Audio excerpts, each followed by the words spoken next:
As an artist, I oftentimes feel like when I'm painting on site, I have to wander around and find that special, spectacular view. In this case, though, what I decided to paint ultimately was right outside my doorstep. I'd been walking around the landscape near Bryce Canyon in southern Utah. I wasn't really having any luck. I came back to the cabin as I'd been walking around the landscape trying to find a good place to paint, and I realized that actually this wonderful, gnarly looking tree would be a perfect subject. The tree's really short, and it really feels like a person to me. Looking at the anatomy of this tree, I feel like there's no rhyme or reason to anything. A lot of trees have a natural rhythm of growth. Every branch, every little bump just seems so random, and none of it matches either. The branches really feel like these hands that are being bent backwards way too far. It's got knuckles that are out of control, and I loved how haphazard that was.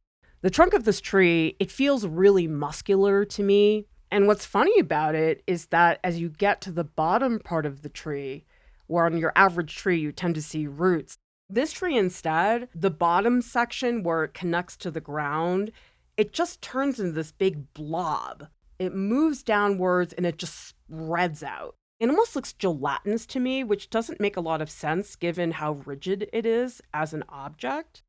At the same time, the surface texture of the tree really has this wiggly, wrinkled quality that reminds me a lot of skin. This texture on the surface of the tree, it sags all over the place, it twists and it turns, it feels like it's being pulled. Another part of the scene that really convinced me to make a painting of this scene were these plump, colorful rocks that were at the bottom of the tree.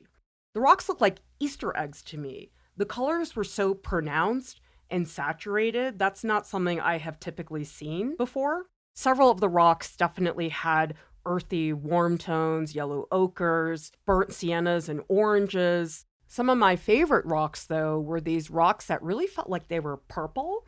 I think a lot of that had to do with the other yellow rocks that were surrounding them. And then on top of the color, a lot of these rocks had different patterns and textures to them. They really did feel more like eggs to me than actual rocks.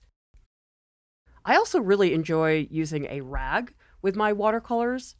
Oftentimes, I'll put down this really big wash of watercolor, but maybe there's too much water in there, and so I just go back a quick pass with a rag, and then I can lift some of that extra water away and also lighten that passage in value, which gives me a little bit more room to build more beyond that stroke.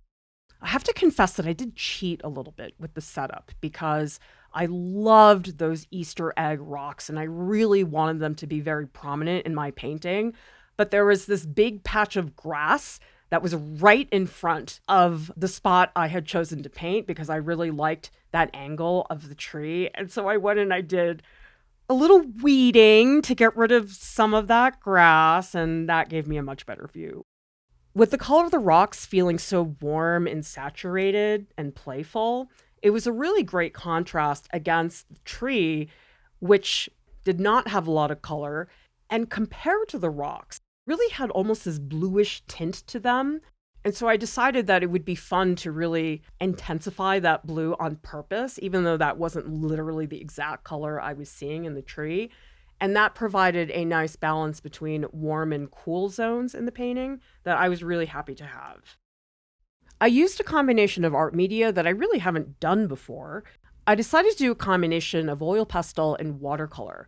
The watercolor was the initial gesture, the foundation for the painting. As soon as I got that established, I started building the oil pastel right over the watercolor and then did quite a bit of back and forth. I moved forward developing the piece. Oil pastel as a drawing medium, it's really thick and concrete.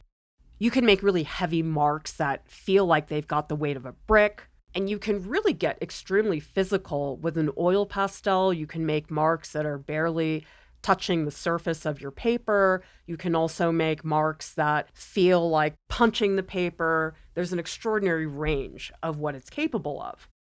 I was able to throw down these patches of thick oil pastel. It let the rocks look really thick and volumetric and beefy. And then in the context of the tree, the oil pastel, I think, really gave the tree that muscular substance that I was after. As different as the oil pastel and watercolor are, one thing I did notice was a lot of my physical actions with my hand, they were quite similar between the oil pastel and watercolor. With the oil pastel, I often find that my wrist is such an important part of that process. As I'm putting down marks with the oil pastel, I try really hard to twist and turn my wrist in all different directions, and that tends to make the marks a lot more varied, as opposed to if you're constantly doing that default up and down stroke.